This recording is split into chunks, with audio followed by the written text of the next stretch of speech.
Arc-en-Ciel, chaque dimanche. Actualité, culture, économie, société et animation festive. Avec Abdelatif Arc-en-Ciel, la chronique.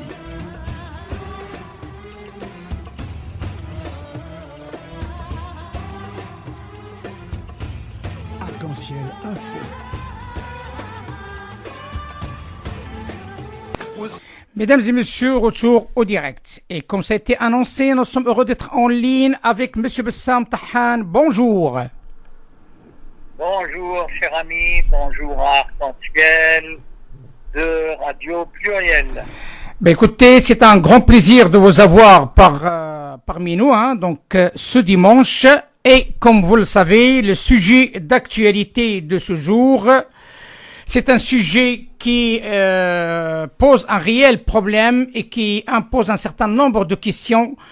Et nous tenons à compter énormément sur le politologue, l'islamologue, le spécialiste des questions internationales, M. Bassam Tahan, a éclairé notre auditoire sur cette situation et son avenir, à savoir les limites de l'alliance entre Mohammed Ben Salman et Mohammed Ben Zayed dans cette tourmente qui annonce un certain nombre de tempêtes, la tourmente du Moyen-Orient. Qu'est-ce qui se passe entre MBZ et MBS, Monsieur Bassam Tahan?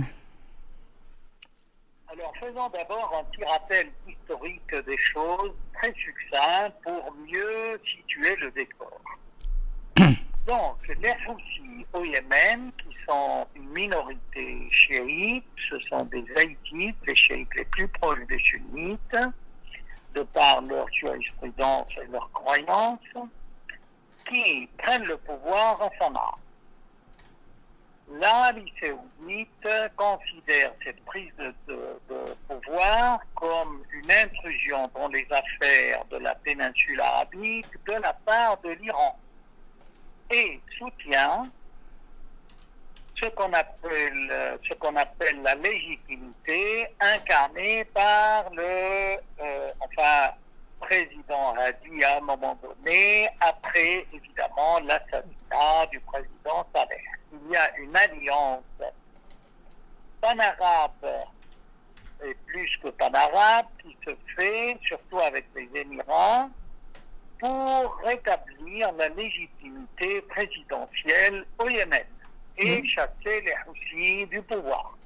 Au bout de quelques années de bombardement, voilà un tollé dans le monde entier contre l'utilisation d'armes interdites au Yémen par les uns et les autres, j'entends, le Royaume saoudite, les Émirats, mais petit à petit, cette alliance s'effrite et il ne reste plus que deux pays qui continuent la guerre contre le Yémen, à savoir les Émirats et le Royaume saoudite. Maintenant, quelles sont les relations, disons, personnelles entre MBS et MBZ? MBS, se rappelant, c'est quelqu'un qui n'a pas fait d'études à l'étranger. Il est produit made in Arabie, quoi, l'Arabie saoudite. Il n'a pas fait ses études ni à Oxford, ni à Cambridge, ni à l'Académie royale britannique. Ce qui n'est pas le cas de MBZ. MBZ a fait ses études en Angleterre, au Royaume-Uni. Il a une formation militaire. Et il est plus vieux, évidemment, que MBS. Le projet de MBZ, c'est quelqu'un qui prend Israël comme exemple, comme modèle à imiter, c'est-à-dire les Émirats sont un petit pays, tout comme Israël. Ils doivent avoir une technologie très évoluée et chercher une expansion. Or, cette guerre du Yémen va offrir à MBZ une expansion extraordinaire. Parce que, avec l'argent qu'il a et qu'il investit, en sachant que le pétrole viendra à manquer aux Émirats, donc il faut investir. Et entre MBS et MBZ, bien avant l'affaire du Yémen, les deux avaient cru qu'il pouvait convaincre les Américains de supprimer la base américaine de Hadid au Qatar et de le remplacer par une sorte d'OTAN arabe, qui est cette nouvelle alliance pan-arabe. C'était un peu le cheval de bataille de MBZ en Amérique. Mais en même temps, aux États-Unis, MBZ œuvrait par les mêmes procédés qu'Israël, c'est-à-dire le lobbying, à créer des lobbies pro-émiratis pour installer MBS au pouvoir en Arabie Saoudite. Il l'a fait et il se trouve que les Américains ont été d'accord avec MBZ et avec le roi Salman pour installer au pouvoir MBS. Mais les choses se sont bien passées jusqu'à maintenant, c'est-à-dire jusqu'à l'avènement de MBS comme héritier du royaume. Sauf qu'il y a eu l'affaire de Khashoggi, qui est venue comme, si vous voulez, un pavé dans la mare et qui a tout abîmé, en gros. Du coup, MBZ avait du mal toujours à défendre MBS, le royaume saoudite, et petit à petit, MBZ est revenu à ses idées de base, c'est-à-dire il faut une expansion, il faut conquérir les îles qui dépendent du Yémen, conquérir les villes du sud du Yémen, les villes portuaires. Aden est un grand port depuis des siècles. Et justement, avec les capitaux émiratis, créer une sorte d'hégémonie. D'ailleurs, cette hégémonie ne se restreint pas au Yémen. On verra dans d'autres émissions, si Dieu veut, d'autres quêtes d'hégémonie, d'influence des Émirats dans le monde arabo-musulman. Et ça va en gros du Golfe à l'océan. Mais revenons au Yémen. Donc, ce qu'a fait, après toutes ces tribulations de MBS au Yémen, qui est un échec total, cette guerre du Yémen. C'est-à-dire que, au début, on avait donc la légitimité défendue par l'alliance pan-arabe contre les Houthis. Petit à petit, les Émirats ont créé ce qu'on appelle le Conseil transitoire. Bon, ce Conseil transitoire traduit bien la mégalomanie de MBZ. On le voit dans des vidéos de propagande à la télé, dans toutes les télés du Golfe. Passons en revue les troupes. En fait, ce pas des Émiratis uniquement, ce sont des mercenaires du monde arabe. En gros, le gros de la troupe vient du Soudan, mais pas que du Soudan. Il y a d'autres et on voit les militaires lui rendre le salut, n'est-ce pas, en bonne et due forme, militaire, et puis défile devant des milliers de rangées de soldats avec les vêtements, les uniformes entreillis. Ça correspond très bien à cette idée de pays conquérant, petit pays, mais qui a les moyens de s'offrir une armée puissante. Tout ça, donc, au départ, on avait l'alliance, les Houthis. Aujourd'hui, sur le terrain, nous avons plusieurs forces. Les Houthis qui sont toujours là, qui sont aidés par l'Iran et le croissant chiite. De manière générale, tous les chiites du monde aident les Houthis. On a évidemment le Conseil transitoire aidé par les Émirats et qui se révolte, c'est là le hic, et qui se révolte et prend d'assaut Qasr el-Ba'ashir, qui est le palais présidentiel des légitimistes. Donc les forces pro-émiraties se dressent contre les forces légitimistes, en principe soutenues par l'Arabie Saoudite et les Émirats. Or là, ce ne sont plus les Émirats qui les soutiennent, au contraire, ils leur font la guerre. Et qui soutient alors les légitimistes? Entre parenthèses, ça doit être le royaume saoudite. Donc, on a affaire à plusieurs forces sur le terrain. En plus, il y a une marge flottante qui est entre les légitimistes et le Conseil transitoire, qui est fluctuante et qui tantôt penche du côté du Yémen du Nord, tantôt du Yémen du Sud. Donc, on va finalement vers un éclatement du Yémen. Les Émirats ont attiré les Yéménites du Sud par l'argent. Il faut voir que ça fait des années, ces gens-là, comme on dit familièrement, creusaient la dalle. Et ils n'avaient plus de quoi manger. Il y a une famine, il y a des épidémies. Et voilà que les Émirats arrivent, on brigade des gens, leur donnent des salaires en dollars, en monnaie locale. Ça, c'est le bien-être. Donc, ils se disent, après tout, si on est sous la tutelle des Émirats, pourquoi pas? Oui, mais cela ne va pas sans mécontenter le royaume saoudite, MBS, surtout après son affaire de Khashoggi. Il note un certain éloignement de MBZ dans la stratégie à adopter concernant toute la guerre du Yémen. C'est-à-dire que là, si les Émirats réussissent leur coup et arrivent à avoir le Yémen du Sud, dans ce cas-là, le royaume saoudite restera à faire la guerre contre les Houthis, hein, et entre les deux, il y aura un État légitimiste qui conteste la présence de son président Al-Hadi en Arabie Saoudite, qui disent mais que fout notre président là-bas, puisque c'est simplement une image de papier, il n'a aucun pouvoir. Donc, tout ça annonce des crises et un affaiblissement du pouvoir saoudien.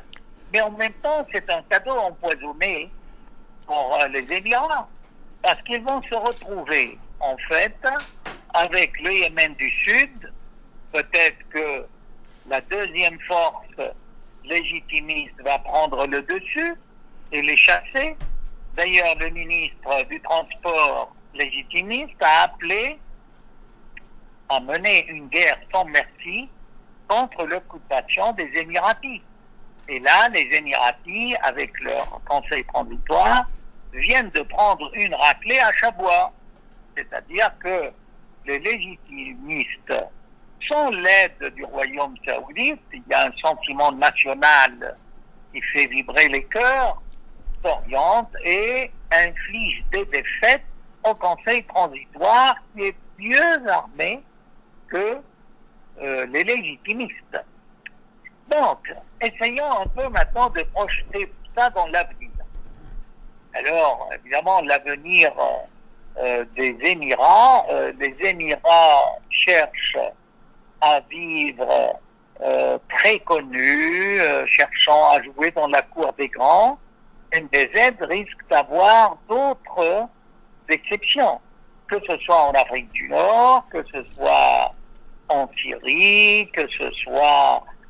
alors, c'est pour cela que les Émirats se sont dépêchés d'envoyer un émissaire à Téhéran pour empêcher les Houthis de leur balancer des drones, parce que les Houthis ont été capables d'envoyer sur le champ pétrolifère de Chiba en Arabie Saoudite, qui est éloigné du pays des Houthis de 1200 km, des drones qui ont allumé le champ pétrolier. C'était un message pas plus clair, enfin très très clair contre les Émirats, aux Émirats. Faites gaffe, nous pouvons aussi casser toute l'économie, tout cet essor émiratif de tourisme, d'activités financières, bancaires, portuaires, par quelques missiles sur les Émirats. Et là, je crois qu'il y a eu un contrat conclu entre les Émirats et Téhéran que les Houthis n'enverront pas des missiles sur les Émirats. C'était venu du secrétaire général du Hezbollah, Hassan Nasrallah, qui a dit clairement que les Émirats se tiennent sages Sinon, que reste-t-il des Émirats si il y a des missiles tirés sur Dubaï ou Abu Dhabi, ou les deux en même temps? Voilà. Monsieur Than, il y a une question qui s'impose quelque part. On va essayer de la traiter sur deux volets, si c'est possible.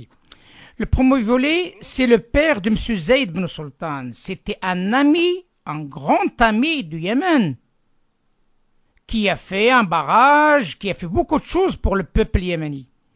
Sauf que la question qui s'impose, qu'est-ce qui a poussé Monsieur Zaïd Ben Sultan à changer d'attitude vis-à-vis de ce pays, vu que son père était quelqu'un d'allié? Deuxième question, vous avez dit comme quoi, par peur, les Émirats arabes unis se font un petit peu petits et se rapprocher de Téhéran. D'accord? La question qui s'impose, comment peut-on parler d'Israël qui jure que l'ennemi numéro un pour elle, c'est l'Iran, et que MBZ, il dit comme quoi il s'inspire du modèle démocratique israélite et c'est un allié d'Israël. C'est un petit peu paradoxal ce qui est en train de se passer. Pouvez-vous nous éclairer? Alors, le premier point, une très bonne question, la comparaison entre Cheikh Zayed et son fils. Il faut voir que ce n'est pas la même génération, pas la même éducation. Cheikh Zayed a connu son pays, Abu Dhabi, son pétrole. Alors, pour la petite histoire, ou la grande, ça dépend comment on examine les choses, le Cheikh Zayed a fait le tour du monde arabe demandant de l'argent pour faire des recherches pour le pétrole. Il n'avait pas d'argent.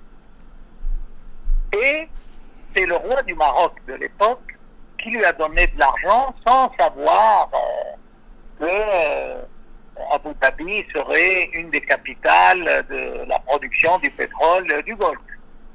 Donc, on parle de Hassan II. On parle de Hassan II. Je ne me souviens plus, franchement, honnêtement, quel roi. Je crois que c'était à cheval entre Mohammed al-Khamis et Hassan. Parfait. Il me semble. Donc, Cheikh Zayed va prendre pour épouse une Marocaine et il y a toute une garde personnelle de Cheikh Zayed qui est choisie au Maroc. Ça, c'est un fait attesté. Donc, Cheikh Zayed partait de cette culture arabe généreuse, de ce qu'on appelle le hilm. C'est-à-dire, il faut être généreux, bon avec le clan, bon avec les frères, avec les voisins. Et il n'a eu de cesse d'aider, une fois qu'il a eu du pétrole, tous les gens qui l'ont aidé ou qui ne l'ont pas aidé. Au nom de l'arabité, de l'islam. Il n'a pas, lui, eu l'éducation de l'Académie britannique militaire qu'a eu MBZ, son fils. Voyez-vous? Il a, par exemple, doublé le canal le Nil, en Égypte. Mais c'est ça, il a donné des milliards à l'Égypte. Ils ont creusé à côté du Nil un bras qui a pu permettre aux Égyptiens d'exploiter des milliers de hectares. Et tout ça gratuitement. Hein? D'ailleurs, ce canal s'appelle le canal de Cheikh Zayed. Et il était prêt encore à payer, à l'époque, à Moubarak, un autre projet pour doubler le canal de Suez. Donc, vous voyez, c'est une autre génération, c'est une autre vision du monde arabo-musulman. Il y a un intérêt pan-arabe, pan-musulman, dont le fils va hériter, mais pas de la même manière. Mais je continue. Tout ça, à part cela, le Cheikh Zayed, donc, a donné pratiquement à tout le monde. Hein. Il s'est illustré au Yémen, puisque la tribu du Cheikh Zayed, la majorité des princes des Émirats, ce sont des Yéménites qui ont immigré. Vous savez, le Yémen, dans l'imaginaire arabo-musulman, est le berceau de tous les peuples arabes. Vous avez en Syrie des tribus qui se réclament yéménites. Au Liban, par exemple, les Malouf, la famille Malouf, là, Il y a un célèbre romancier qui est de la famille Malouf, il est originaire de Syrie, installé au Liban, mais il sait qu'il descend de Yéménites, voyez-vous. Donc, face à toute cette culture, le fils va dire, oui, il faut que les Émirats soient importants. Mais c'est pas du tout, si vous voulez, le don à l'autre, l'altruisme. Non, il faut s'intéresser à soi-même et d'abord à soi-même. Donc, du coup, il y a une sorte de mégalomanie que les Émirats doivent être un super grand pays, surtout après que le Qatar, après que tous les MBS, MBZ, de prendre la base américaine du Qatar et l'installer ailleurs, en Arabie Saoudite ou aux Émirats, et convaincre Trump de se retirer ou de participer, mais de laisser le pouvoir d'intervention aux Émirats et l'Arabie Saoudite. Mais ça a échoué. MBZ a tout fait pour que le prince du Qatar ne puisse pas aller en Amérique, aux États-Unis, rencontrer Trump. Or, le prince du Qatar a rencontré Trump 2 fois. Et tout le projet de lobbying n'a pas très bien réussi. Il a réussi sur quelques points. Donc, par exemple, le passage du droit, enfin de MBS comme héritier en Arabie Saoudite, mais pas le remplacement de la base militaire américaine au Qatar. Voilà donc pour le premier volet. Dans 2 mondes différents, 2 personnages différents.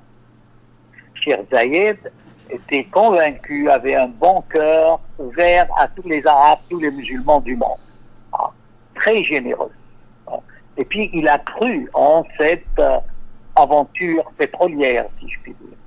Son fils a été formé d'une manière très différente. Dans une académie militaire en Grande-Bretagne, il a fait des études militaires, il a fait des...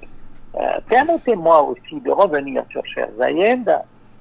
Avant que Sadat n'aille signer la paix avec Israël, le Cheikh Zayed était prêt à financer en Égypte des usines d'armement.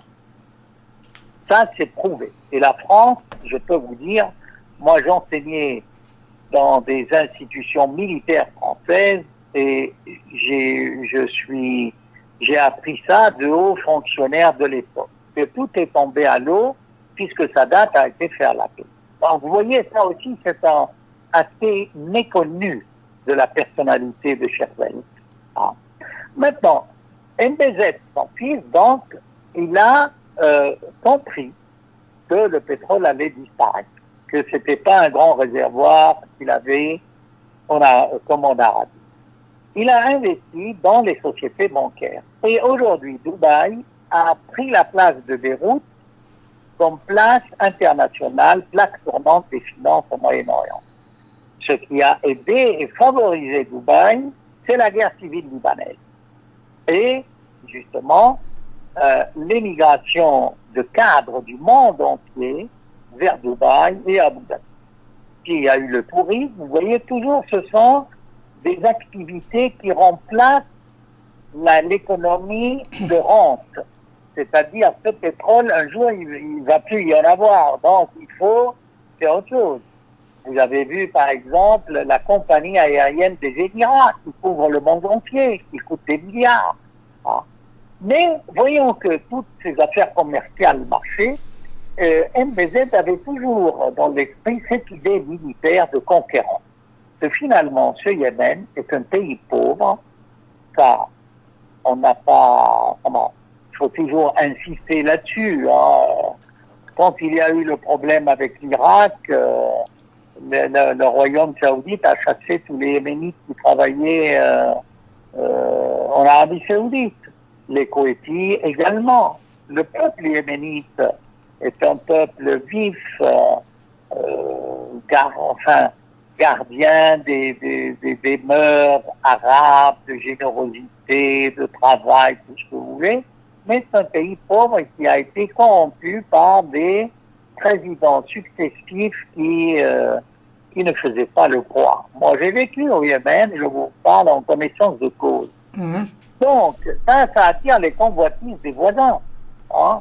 Déjà que le royaume saoudite s'était attribué dans les années 30 tout le nord du Yémen, Askir, Najran, Jazen, à peu près ça correspond à 3 départements, ils les ont annexés à l'Arabie. Et l'Arabie saoudite n'a eu de cesse pendant toute cette période d'essayer d'agglomérer tous ces pays-là à l'Arabie. Comme par exemple que les Anglais aient créé le pays du Qatar, l'État. Il en est de même pour les Émirats. Ils croyaient que c'était bien aussi d'annexer les Émirats, d'annexer le Yémen. Hein? Tout ça au nom de la puissance économique du pétrole qu'ils avaient. Vous voyez? Mais ça n'a pas marché. Alors là, les Émirats, qui depuis un certain temps avaient des problèmes avec le royaume saoudite pour les frontières, tout comme le Qatar, hein, toutes les frontières entre Yémen, Qatar, Émirats, Koweït, avec le royaume saoudite posent problème. Vous voyez? Même avec l'Irak. Ça, c'est de manière générale le problème des frontières dans le monde arabe. Hein, les tracés de frontières sont très discutables, contestés, contestables.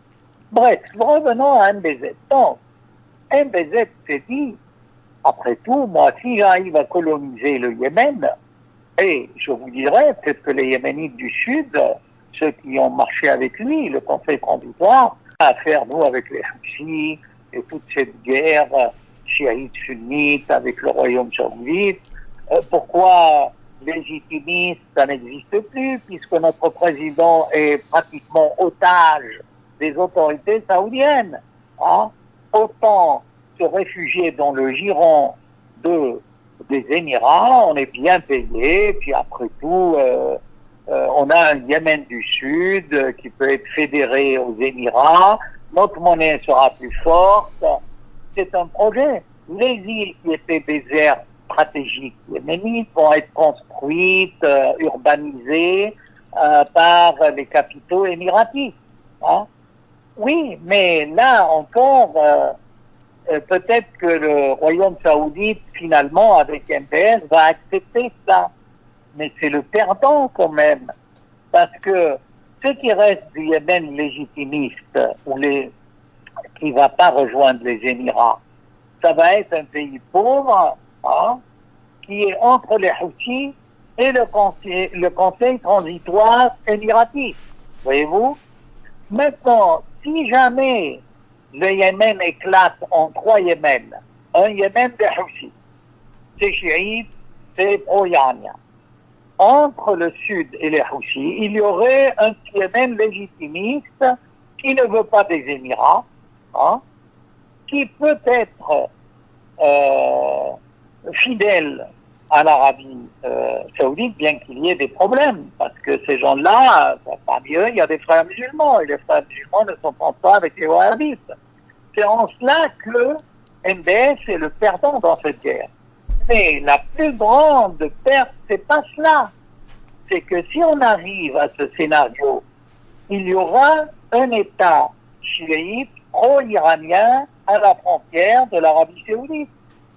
Et ça veut dire qu'en fait, on légitime un Yémen, hein, chiite aussi, qui va revendiquer sans cesse toutes les parties qui ont été annexées par le royaume saoudite et continuer la guerre contre le royaume saoudite. Nous, il faut une solution politique. Et même cette solution politique qui consiste, admettons, à diviser le Yémen en 2, un Yémen du Nord où les Houthis seraient prépondérants et un Yémen du Sud où ce sont les Émirats qui vont être le nerf de la guerre avec leur argent, le royaume saoudite est le grand perdant.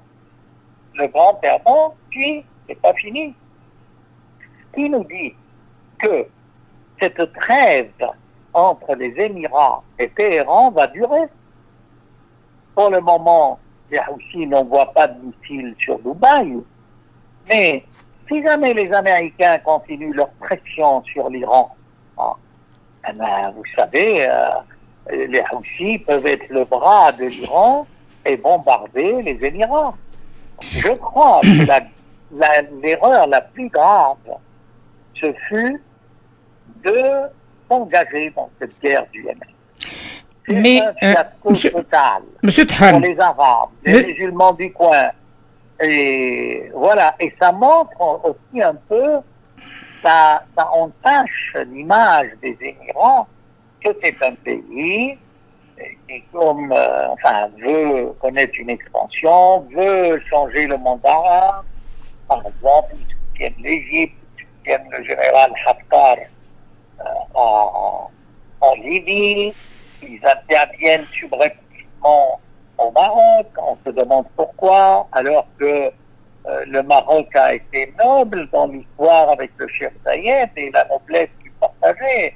Le Cheikh Zayed a reconnu, il a fait des dons, il a prêté au Maroc des capitaux parce que le Maroc lui avait donné de l'argent quand il était pauvre bédouin sorti des Émirats en quête de capitaux pour la recherche du pétrole. Vous voyez?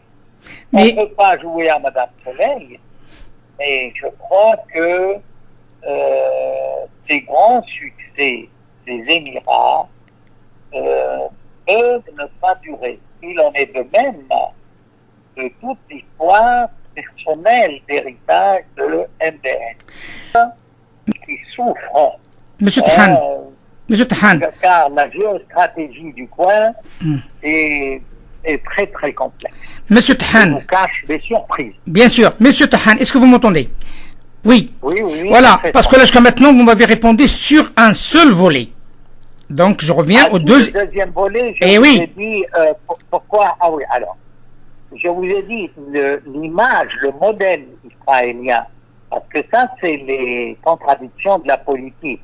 Pour vous donner un autre exemple, regardez. Poutine vend des S-400 à Erdogan. Mais en même temps, il bombarde à Erdogan le convoi qui est entré en Syrie. Vous savez, la politique est très complexe. Donc, rien n'empêche les Émirats d'aller à Téhéran présenter leur, n'est-ce pas, comment dire, les honneurs, les félicitations, les bons sentiments pour se préserver des missiles des Houthis et en même temps avoir des relations avec Israël. Vous voyez? Mais ça ne veut pas dire que l'Iran a des relations avec Israël. Oui, mais comment Israël, mais comment Israël voit cette chose, cet rapprochement? De l'Iran. Bien sûr, avec l'Iran, des Émirats avec l'Iran. Oui, mais vous savez, c'est-à-dire, je vais vous répondre. Israël ne compte pas sur les Émirats dans toute cette histoire. Pour la simple raison que le bras d'Israël est long. Cette nuit même, ils ont bombardé, soi-disant, des camps, des stocks de munitions, de missiles iraniens au sud de Damas et qui dépendent également du Hezbollah. On sait qu'il y a eu 3 Hezbollah de tués, ça a été reconnu officiellement. Mais il y a quelques jours, le responsable adjoint du Hashd al-Sha'bi en Irak a dit que Israël était intervenu par 4 avions et a bombardé également des bases dépendant du Hashd. Donc, si vous voulez, pour Israël, toute la diplomatie émiratie, bon, c'est pas important pour eux. Parce qu'ils arrivent à intervenir militairement dans de grands pays. L'Irak, c'est pas n'importe quoi. Hein? Et pourtant, il n'y a aucune réaction.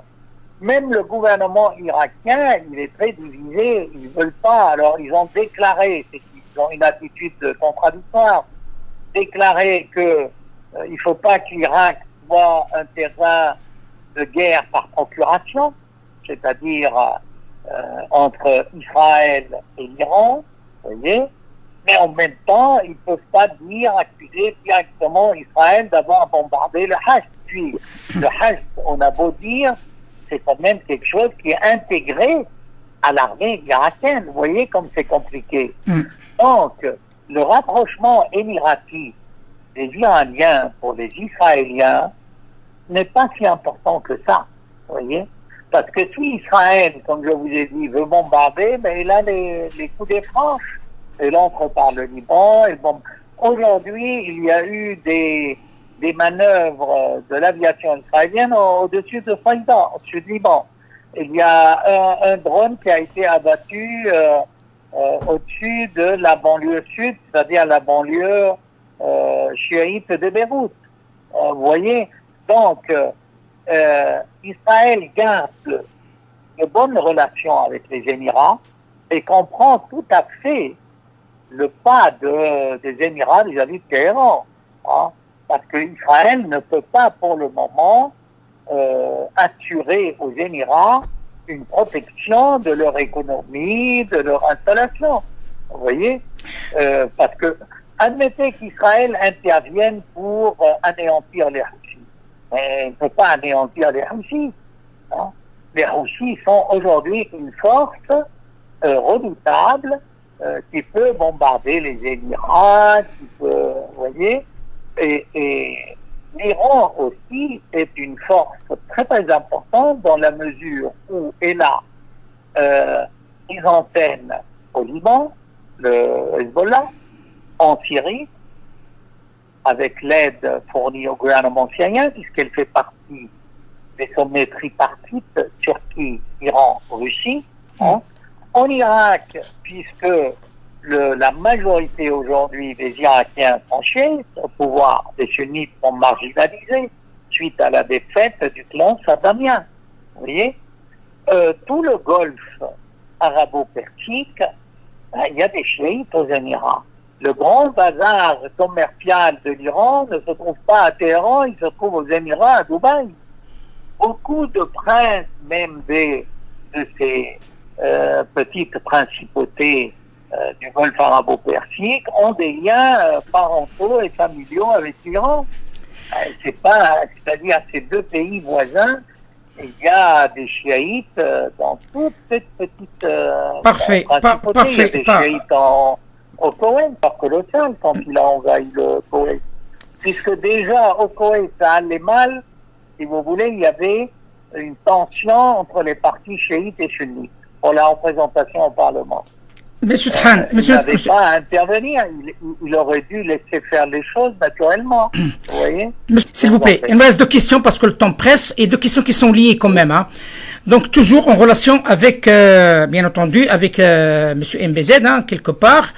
Ce que vous venez de citer maintenant, avec cette présence assez importante des Iraniens dans ces petites Émirats qui se trouvent partout hein, au Golfe, est-ce que ce n'est pas une raison, en vérité, qui tarde la guerre États-Unis-Iran? Deuxième question. Et j'aimerais bien avoir votre avis, puisque vous êtes quelqu'un qui vit ici en Europe, et de me répondre d'une manière assez claire. Comme vous le savez, vous avez décrit un portrait plutôt noir de l'intervention des Émirats arabes unis au Yémen. Bien sûr, avec des morts, avec beaucoup de dégâts, avec beaucoup de choses. Mais ici en Europe, nous vivons une offensive diplomatique, sociétale, qui nous dit comme quoi nous sommes, selon eux, preneurs d'un modèle émirati dans la gestion de l'islam et le savoir-vivre avec nos sociétés d'adoption. Qu'est-ce que vous pouvez répondre à ces deux questions, s'il vous plaît? Les deux questions que vous me posez mériteraient des entretiens longs à part. Mais alors vous avez 15 minutes. Oui, j'ai encore 15 minutes. Okay. Alors, je commencerai par la deuxième question parce qu'elle est très intéressante. Je connais j'ai des amis émiratis. Par le fait que j'étais président, n'est-ce pas, du bureau de l'APLV des professeurs d'arabe de toute la France, j'ai eu la visite d'inspecteurs de l'enseignement privé des Émirats dans ma carrière. Maintenant, je suis à la retraite. Et j'ai eu l'occasion de discuter avec eux de problèmes et d'autres. Alors, eux affichaient un islam modéré, disant, je vais vous dire leur discours. Nous, on n'est pas wahhabis, on n'est pas comme les Qataris, on n'est pas comme les Saoudites. Je rappelle pour les auditeurs français qui ne sont pas spécialistes d'islam, que malgré toute l'opposition entre Saoudiens et Qataris, les deux se réclament du wahhabisme, c'est-à-dire ce mouvement ultra-orthodoxe, intégriste, qui décapite, qui coupe les mains aux voleurs, il a pris les adultères, enfin. Donc, ils disent, nous, on n'est pas wahhabites, mais on n'est pas frères musulmans non plus. Or, aujourd'hui, dans la littérature, si vous voulez, islamologique actuelle, on parle de quoi? On parle du danger des frères musulmans, comme ça s'est vu en Égypte. Ces frères musulmans sont au Qatar et en Turquie, sont dans tout le monde arabo-musulman. Mais Erdogan lui-même est frère musulman, ancien frère musulman, et son parti est en fait un parti de frères musulmans revu et corrigé. Donc les Émiratistes, vous voyez, nous, par exemple, on est plus libéral. Regardez nos hôtels, regardez nos terrasses, il n'y a pas cet intégrisme que vous rencontrerez chez les frères musulmans au Qatar ou chez les vrais wahhabites que sont les Saoudiens. Nous, on prêche, on prône l'islam moderne. Regardez, on a autorisé la construction d'églises. Hein? Ce qui n'est pas faux, c'est vrai. Il y a des églises aux Émirats. Ah, maintenant, il y a beaucoup de pays musulmans qui voient de mauvais œil qu'on construise, qu'on donne des licences pour la construction d'églises. Je peux vous citer même l'Égypte, où les Coptes sont quand même nombreux, il y a une dizaine de millions de Coptes, et pour construire une église, c'est pas évident. Ils n'ont le droit que de restaurer les vieilles églises. Enfin, c'est pour vous dire un peu l'islam modéré prétendu n'est pas si modéré que ça. Tout dépend des pays, il faut examiner ça de près. Vous voyez? Par exemple, je vous dirais au Maroc, il y a des églises, personne n'a jamais mis en cause la présence de ces églises. Vous voyez, chaque pays musulman a ses traditions de tolérance ou d'intolérance. C'est important ça. Vous voyez? Maintenant, alors les Émirats sont un peu jaloux des Qataris. Il y a une concurrence, une compétition entre les deux pays, concernant non seulement les médias, concernant l'armée, concernant la géopolitique, la gestion portuaire, le rayonnement, et sachant que il y a des musulmans en France, les pays riches en pétrole ont toujours voulu s'occuper de ces musulmans de France. Je dis de France, ça peut être l'Allemagne également, l'Italie, disons l'Europe. Il y a eu toujours une circulation de capitaux secrète, souvent, parfois publique, connue de tout le monde, pour soi-disant aider les musulmans à s'intégrer dans la société française.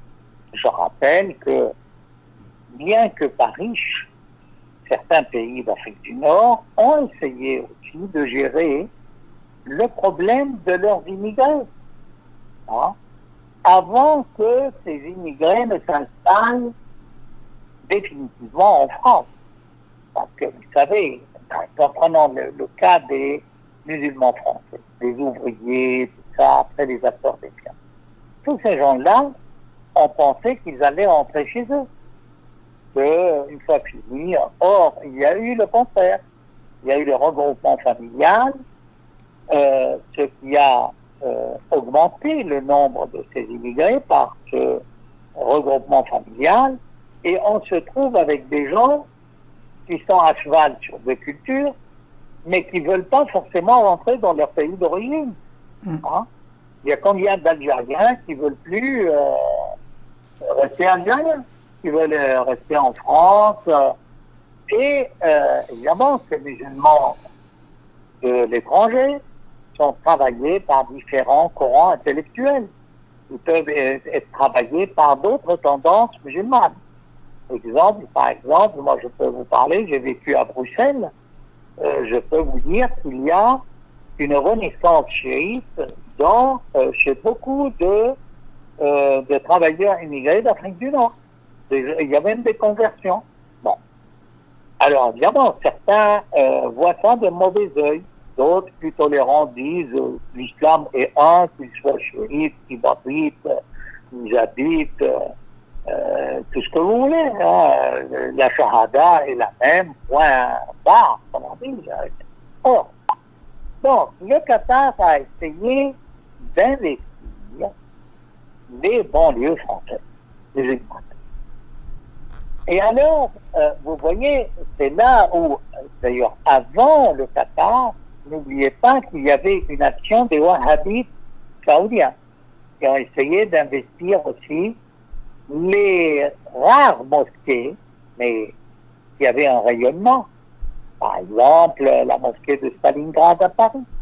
À un moment donné, elle recevait la visite d'imams d'Arabie Saoudite, qui librement faisait le prêche et disait des choses, parfois, si les autorités françaises les traduisaient, hein, ça dresserait les cheveux sur la tête des hauts responsables. Mais enfin, ça, c'était dans les années 70-80. Et puis, si vous voulez, donc, la France est la proie de différentes propagandes islamiques. Wahhabites, du royaume saoudite, frères musulmans, c'était d'Égypte, et puis les frères musulmans, c'est une organisation à tentacules, ils sont partout. Hein? C'est-à-dire que les frères musulmans aussi, il faut rappeler, ont reçu l'appui des États-Unis pour renverser Nasser. Donc, souvent, l'Occident a instrumentalisé l'islam, a utilisé l'islam pour lutter contre l'islam et pour lutter contre tout mouvement progressiste dans le monde arabo-musulman. Souvenons-nous de l'instrumentalisation des moudjahidines en Afghanistan, contre l'URSS. À l'époque, être moudjahid en Afghanistan, c'est être un héros. Après, on a découvert que Al-Qaïda était à la base de centaines d'attentats dans le monde. Vous voyez, donc, la carte que jouaient ces Émiratis tout le temps, c'est dire, nous ne sommes pas des frères musulmans, nous ne sommes pas des wahhabis. Nous sommes amis avec le royaume saoudite, mais nous ne sommes pas wahhabis. Nous sommes, à l'époque, ils étaient amis avec le Qatar, hein, et nous ne nous défendons pas nous avons un islam modéré. Donc, sous cette étiquette, ça a été commercialisé, si vous voulez, monnayé. Oui, mais est-ce que ce monnayage quand les Émirats donnent de l'argent à un député d'un pays arabe que je ne nommerai pas pour soi-disant créer un institut de recherche, et on se rend compte que tout ça est bidon, vous voyez? C'est-à-dire que à ce moment-là, l'étiquette d'islam modéré n'est qu'un vernis. Une fois que vous grattez, vous voyez que c'est pas ça. Il y a autre chose en jeu. Alors qu'est-ce qu'il y a en jeu? Je vous dis, moi, dans ma vision, cette mégalomanie de ce ND. Il faut que les Émirats, par leur économie, deviennent un grand pays, même si c'est la superficie géographique des Émirats n'est pas énorme, mais grand par son rayonnement, et s'il les a un peu stimulés, c'est le fait que le Qatar, par son Al Jazeera, a conquis pratiquement le monde arabo-musulman et au-delà, dans les médias. Il faut avouer, bon, même si Al Jazeera connaît maintenant une chute libre. Mais il faut être objectif. Al Jazeera a joué un grand rôle dans les médias arabes. Il a eu son action, c'est jusqu'à maintenant son action. Donc, les Émirats veulent intervenir, toujours par le système du lobbying. Ils l'ont fait aux États-Unis. Ils ont des problèmes avec les gens qu'ils ont embauchés. Ils passent en procès. Hein? C'est pas si évident que ça de jouer, n'est-ce pas, avec les lobbies, de payer des dîners, des pots de vin, des cadeaux, de tout ça. À un moment donné, il faut voir aussi qu'aux États-Unis, le système est différent parce que les cadeaux font partie, si vous voulez, des frais réels. C'est pas considéré comme quelque chose de mauvais, de mal. C'est normal qu'une société paye des dîners, vous voyez, c'est pas le même fonctionnement qu'en France. Mais bref, ça ne veut pas dire que si c'est autorisé, ça réussit. C'est là les Émirats ont dépensé des folles sommes, des sommes folles pour amener MBS à être héritier, à convaincre l'administration américaine que c'est pas Naïef qui doit être le prince héritier, mais le fils de Salman, MBS. Vous voyez, c'est un dossier en ce moment très discuté. Alors j'apprends aujourd'hui, par exemple, que d'une manière très ouverte et publique, certains vont aller aux Émirats pour avoir de l'argent pour promouvoir un islam modéré en France. Vous voyez, c'est-à-dire à la cacophonie musulmane en France, on ajoute de nouvelles voix. Hein? Moi, franchement, je vous dirais, l'islam n'a pas besoin de financement étranger. Et quand je dis ça, ça ne veut pas dire qu'on va prélever un impôt du halal ou un impôt sur le hajj ou je ne sais quoi, tout ça est illégal et n'est pas dans l'esprit musulman. Vous voyez, la sadaqa ou la zakat, c'est pas ça. Hein, enfin, et j'aime pas, moi, recevoir de l'argent de quiconque que ce soit. Les musulmans en France n'ont qu'à s'organiser. Il y a un travail de conscientisation. Ce travail de conscientisation peut se faire en se passant de l'aide du Qatar, des Émirats, du Royaume Saoudite. Vous voyez, maintenant on est en France, il faut que le ministère de l'Intérieur en France prenne conscience du fait musulman en France et essaye de résoudre ça. Nous sommes en République, la République n'a pas besoin, si vous voulez, d'intervention de l'extérieur. C'est un sujet qu'on va essayer de le développer, M. Samthan, à l'avenir, si vous le permettez, c'est bien sûr avec votre accord. Parce que là, donc, comme vous l'avez bien pu constater, ça fait plusieurs années maintenant, depuis 2015, et nous sommes sur ce dossier de la gestion de l'islam ici en France. On a pu constater d'une manière transversale les atouts comme les abus, comme les problèmes qui sont à l'intérieur dans ce dossier de la gestion de l'islam. Maintenant, on est arrivé à une deuxième phase qui est assez importante et surtout ça tant attendu de M. le Président, l'intervention de M. le Président de la République pour mettre les jalons de la gestion de l'islam de France. Alors, comment vous pouvez nous expliquer en deux mots c'est quoi qui explique le retard du Président de la République pour trancher sur ce sujet? Vous savez, je crois que c'est très difficile de trancher, mais il peut déjà interdire le fait de faire recours à des capitaux étrangers de pays musulmans pour l'islam. Mais ça, c'est son droit. Hein. Il y a un contrôle de tous les capitaux, de la circulation des capitaux. Hein. Donc, qui c'est qui vous garantit que le musulman qui reçoit de l'argent des Émirats va rester fidèle et honnête vis-à-vis de son islam de France, ne va pas être le valet, le vassal, ou il va être endoctriné par de nouvelles idéologies. Parfait. C'est le cas, par exemple, je ne vous cache pas, par exemple, toute l'activité de l'argent qui vient de Turquie et qui est dispatché en France par des organisations musulmanes turques. Je vous donne un dernier exemple. Moi, j'étais sur la liste des démocrates musulmans français. Il y a eu un tas de papiers contre moi de la part des frères musulmans m'accusant de tous les maux de la terre. Et ils appelaient leurs gens à ne pas voter pour ce parti de démocrates musulmans qui, pour eux, n'étaient pas musulmans, étaient contre l'islam, ce qui est complètement faux. Pour nous, le problème des musulmans de France est un problème sociétal. Il faut les intégrer. C'est pas uniquement un problème religieux. On n'est pas là dans le domaine du dogme et surtout dans une république laïque, bien sûr. Oui, bien sûr. Mon parti ne cherche pas à islamiser la France, pas du tout. Hein, chacun est libre de faire ce qu'il veut. Hein, c'est pas.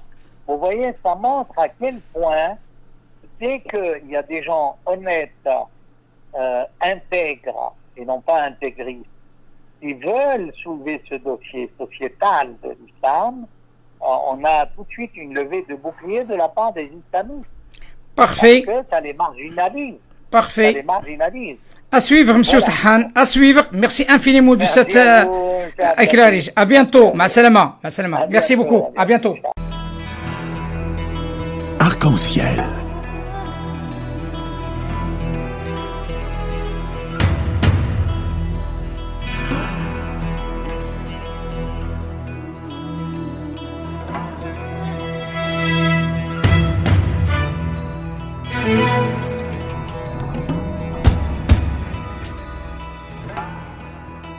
Arc-en-ciel, chaque dimanche, actualité, culture, économie, société et animation festive.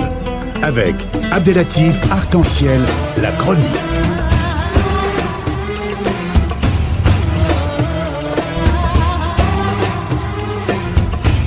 Arc-en-ciel info.